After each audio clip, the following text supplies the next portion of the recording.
Hi అండి, welcome to my channel. నేనండి మీ దేవిని. ఈరోజు ఇంకొక కమ్మనైన రెసిపీతో మీ ముందుకు వచ్చేసింది మీ దేవి.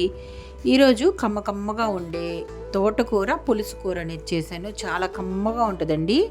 నేనైతే ఎప్పుడు ఇంట్లో ఇట్లనే ప్రిపేర్ చేస్తాను. చాలా అంటే చాలా బాగుంటుంది. తింటే మాత్రం మీరు వదిలిపెట్టరు. ఆ రోజు 2-3 ముద్దలు ఎక్కువ అన్నమే తింటారు. మొత్తం ఈ తోటకూరతోనే తింటారండి. అంత కమ్మగా ఉంటుందన్నమాట. ఒక్కసారి ఈ రెసిపీ మొత్తం మీరు పూర్తిగా చూసి మీరు కూడా మీ ఇంట్లో ఇలా కమ్మగా ఉండే తోటకూర పులుసు కూర అనేది చేసేసుకోండి. ఇంకా ఈరోజు మనము ముందుగా రెసిపీలోకి వెళ్ళిపోదాం. ముందుగా స్టవ్ మీద ఒక గిన్నె పెట్టేసుకున్నానండి. చక్కగా 2 కట్టల తోటకూర తీసుకున్నాను. ఇది కొయ్య తోటకూర అనమాట. శుభ్రంగా ఒలిచేసుకొని ఒక 3-4 సార్లు కడిగేసుకున్నానండి. 2 కట్టలకి 2 గుప్పిళ్ళు వచ్చింది తోటకూర అనేది. ఇలా కడిగేసుకున్న తర్వాత ఇదంతా ఒక గిన్నెలోకి తీసుకున్నాను. మనం కారం కొలది 4-5 పచ్చిమిరపకాయలు తీసుకున్నానండి. అవి చిన్న ముక్కలుగా కట్ చేసేసుకున్నాను. అలాగే ఒక ఉల్లిపాయ కూడా చిన్న ముక్కలుగా కట్ చేసుకున్నాను. ఇక్కడ తోటకూరలోకి నేను 2 టమాటాలు, మీడియం సైజు టమాటాలు 2 తీసుకున్నాను. అవి కూడా చిన్న ముక్కలుగా కట్ చేసుకొని కొద్దిగా చింతపండు అనేది పెట్టేసుకున్నానండి. ఇక్కడ 1 టీ స్పూను కారం అనేది వేసుకుంటున్నాను. ఆ తర్వాత ఇక్కడ ఇది పసుపు సాంబార్ పొడి అండి. చాలా బాగుంటుంది కూరల్లోకి. ఇక్కడ మేము ఇదే వాడతాం. కూర కారం వాడతాము, లేకపోతే పసుపు సాంబార్ పొడి అండి. ఈ ధనియాలు, జీలకర్ర, మెంతులు, ఆవాలు ఇవన్నీ వేసి నూరుతారు. పసుపు ఎక్కువ వేస్తారు. చాలా అంటే చాలా బాగుంటుంది. ఆ తర్వాత కొంచెం వాటర్ పోసుకొని పొయ్యి మీద పెట్టేసి ఉడికించేసుకోవాలి. ఇలా మూత పెట్టేసి ఉడికించేసుకుంటున్నానండి. కనీసం ఒక అరగంట అయినా ఉడకాలి. కొంచెం వాటర్ పోసాం కదా, ఇప్పుడు గంటితో ఒక్కసారి ఇలా తిప్పేసుకొని ఉడికించేసుకుందాము. నేనైతే సిమ్లో పెట్టేసి ఉడికించేసుకుంటున్నానండి.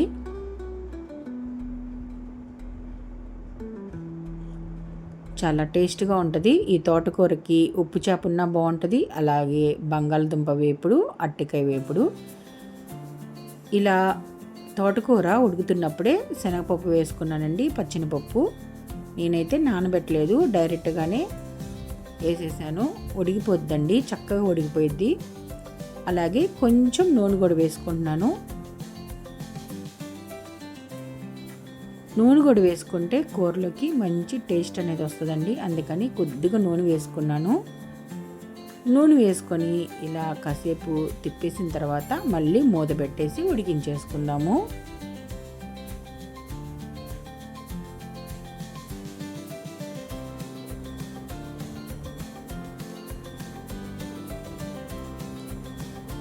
ఇంకొంచెం వాటర్ అనేవి ఉన్నాయి కదండి, ఈ వాటర్ అంతా ఇనిగిపోవాలి. అప్పుడు మనము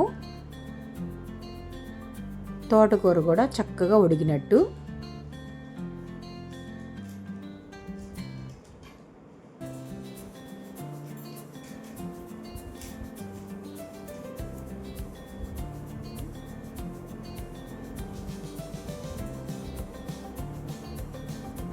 ఇప్పుడైతే తగినంత ఉప్పు వేసుకుంటున్నానండి.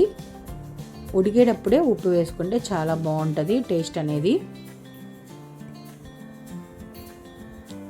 ఉప్పు వేసుకున్న తర్వాత ఒక్కసారి గెంటి పెట్టేసి కలిదిప్పేసిన తర్వాత మళ్ళీ మూత పెట్టేసి ఉడికించేసుకుంటున్నాను. ఈ లోపల నేను అరటికాయ వేపుడు అనేది చేస్తున్నానండి.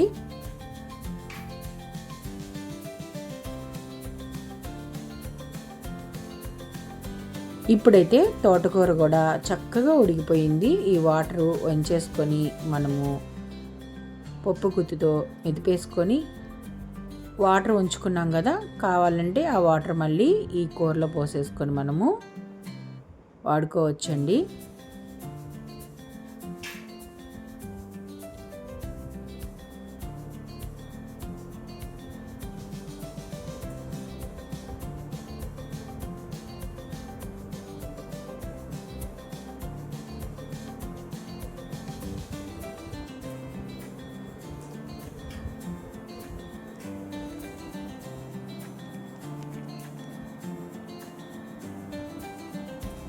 నేనైతే నీళ్ళైతే ఉంచలేదు, నేను అలానే మెదిపేసానండి. చక్కగా ఇలా పచ్చిమిరపకాయలు, టమోటా అంతా మెదిపేసేసుకున్నాను.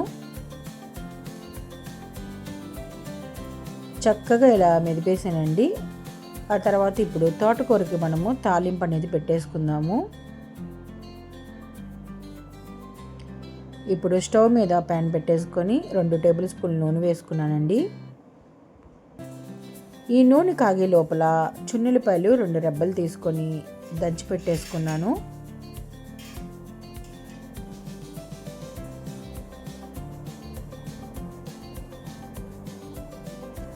ఈ లోపల ఒక పెద్దలపై చిన్నది తీసుకొని చిన్న చిన్న ముక్కలుగా కట్ చేసుకున్నాను తాలింపులోకి.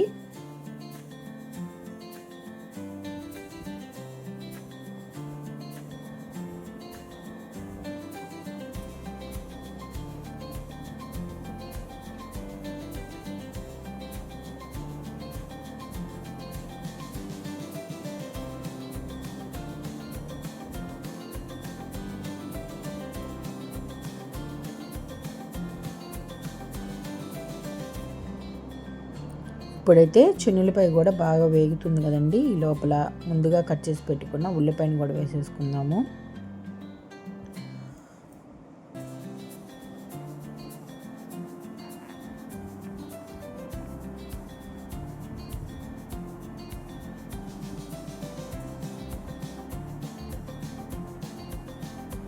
ఇప్పుడైతే తాలింపు గింజలు,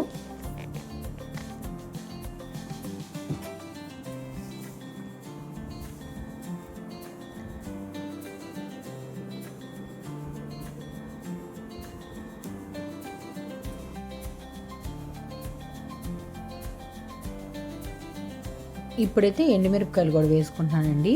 ఒక 2 ఎండుమిరపకాయలు తీసుకొని చిన్న చిన్న ముక్కలుగా కట్ చేసుకొని వేసుకున్నాను. ఆ తర్వాత కరివేపాకు, కొంచెం ఇంగువ,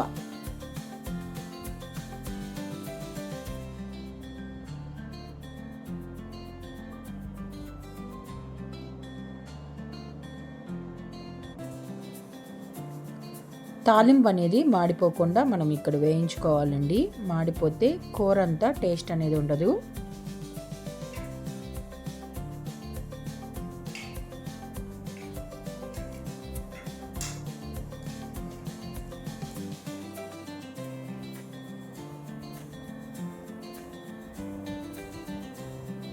తాలింపు కూడా బాగా వేగిపోయిందండి. ఇప్పుడు తోటకూర కూడా ఈ తాలింపులో వేసేసుకొని కాసేపు ఉడికించేసుకుందాము. ఈ తోటకూర, ఈ తాలింపు ఒక్కసారి కలిదిప్పేసుకొని, అంటే గెంటి పెట్టి తిప్పేసుకొని కొంచెం సేపు ఇలా ఉడికించుకోవాలండి. అంతేనండి, తోటకూర పులుసు కూర అయితే రెడీ అయిపోయింది. చక్కగా ఇంకా వేడి వేడి అన్నంలో తింటమే ఆలస్యం అనమాట. చాలా అంటే చాలా బాగుంటుంది.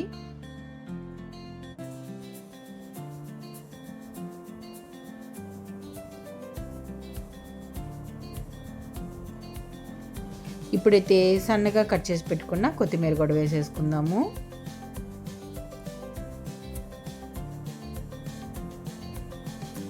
చాలా సింపుల్గా చేసుకోవచ్చండి. కమ్మనైన తోటకూర పులుసు కూర అయితే రెడీ అయిపోయింది. వేడి వేడి అన్నంలో తింటే ఆ రోజు 2-3 ముద్దలు ఎక్కువే తింటారు. కమ్మగా ఉంటుంది.